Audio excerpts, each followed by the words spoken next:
The official version of 9/11 is a terribly bad B-movie. It is a massive insult to our intelligence and all too significantly reveals the depth of mind control that many in our world are subject to. All too ironically, those of us who are not so brain dead as to believe the official version are called conspiracy theorists, despite the obvious fact that the official version of 9/11 is in fact, you guessed it, a conspiracy. It just so happens to be the most ridiculous conspiracy of them all.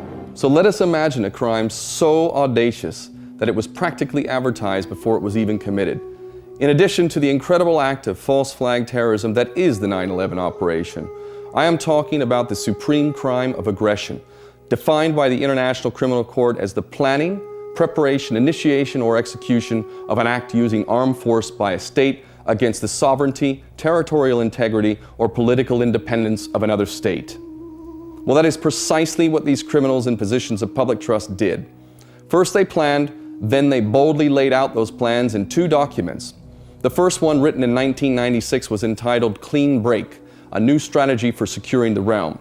And it argued for regime change in Iraq based on the pretext that Saddam Hussein was a security threat developing weapons of mass destruction. Written by Richard Pearl, which claimed that the road to Damascus ran through Baghdad. They also wrote in 2000, prior to 9/11, a report called the Afghan Vortex, which called for war in Afghanistan. This was all prior to 9/11. The second document, written in 2000, called for much more than regime change. That document was entitled Rebuilding America's Defenses, Strategies, Forces, and Resources for a New Century. This document laid out a plan that would require multiple wars of aggression and occupation so as to achieve a goal of full spectrum dominance. The name of the group proposing these criminal policies was the Project for a New American Century, or PNAC. A neoconservative think tank comprised of Zionists with prominent positions in the media and government. They published a large work of lies, but because of the Pentagon-press relationship, their deceptions got to be front and center on the news channels. And with the clout of 9/11 being used as an emotional club to beat down dissenting voices, they got their way. This was a war for and by Israeli interest. The rationales for the war would flip-flop several times, but each pre-invasion lie had its roots with the PNAC cabal. PNAC is at first called a Republican think tank, but finds itself later termed a neocon or neoconservative group.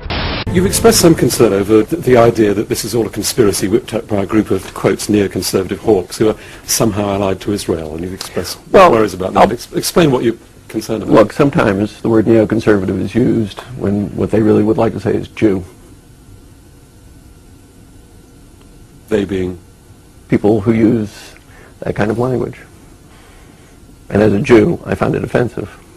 And the other thing that I find deeply offensive about it is it contains a very old anti-Semitic canard, which is that the Jews, this scattered little people around the world, have these occult powers and are pulling the strings of the naive and duped non-Jews. Member of the Pentagon's Defense Policy Board under Pearl and is another extremist pro-Israel advisor. He often expresses extremist and often ridiculous anti-Arab and anti-Muslim views. More recently, he wrote an opinion article in the Wall Street Journal openly admitting his racist hatred of Islam, claiming that Islam should be the enemy, not terrorism.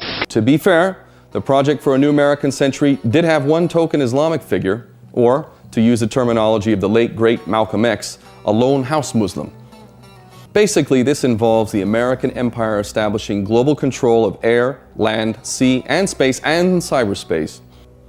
In order to achieve this goal, a primary objective was to seize the world's largest energy reserves, specifically the oil and gas reserves of the former Soviet republics in the Caspian Basin, as well as the oil of Iraq, the former requiring the control of a pipeline route to deliver said oil and gas to international markets. Another objective was to establish permanent military bases in this strategic area so as to ensure rapid deployment to any trouble spots where the natives might just get a little bit restless. Back to the PNAC authors. Paul Wolfowitz made a statement before the U.S. House National Security Committee which called for a war with Iraq. He also wrote a letter in 1999 claiming that the bloodlust for Iraq wasn't partisan because a couple of Democrats, you may recognize them, Joseph Lieberman and John Kerry, also agreed with their position. Well, Wolfowitz was right about something. It was not partisan, because both parties are one party on foreign affairs, and both parties wanted war. Here's another one from the Zionist think tank written by Robert Kagan, the co-founder of PNAC, titled Saddam's Impending Victory. It goes on to make comparisons to Hitler in the first few sentences. They love creating new Hitlers. It also talks about weapons of mass destruction and says that the lid is about to come off. Remember, this is in 1998. The lid is about to come off. The paper refers to Saddam's palaces as the so-called palaces, as if they were something else and hiding something, like the weapons of mass destruction it mentions probably a dozen times. Next, we have a paper written by William Crystal and Robert Kagan, the two co-founders of PNAC. It's titled Bombing Iraq Isn't Enough. January 30th, 1998. Want to take a wild guess at what the content says? Saddam Hussein must go. This imperative may seem too simple for some experts or too daunting for the Clinton administration, but if the United States is committed, as the President said in his State of the Union message, to ensuring that the Iraqi leader never again uses weapons of mass destruction, the only way to achieve that goal is to remove Mr. Hussein and his regime from power. Any policy short of that will fail. Mr. Hussein has obviously thought through this scenario, and he likes his chances. That is why he provoked the present crisis, fully aware that it could lead to American bombing strikes. He has survived them before, and he is confident that he can survive them again. They will not succeed in forcing him to abandon his efforts to obtain weapons of mass destruction. The only way to remove the threat of those weapons is to remove him. That means using air power and ground forces and finishing the task left undone in 1991. Lies about Iraq and 9/11 are all inside PNAC's papers. The authors are the same people involved in Israeli spy rings and Israeli arms sales. Now, the PNAC plan complemented another goal known as the Greater Israel Project.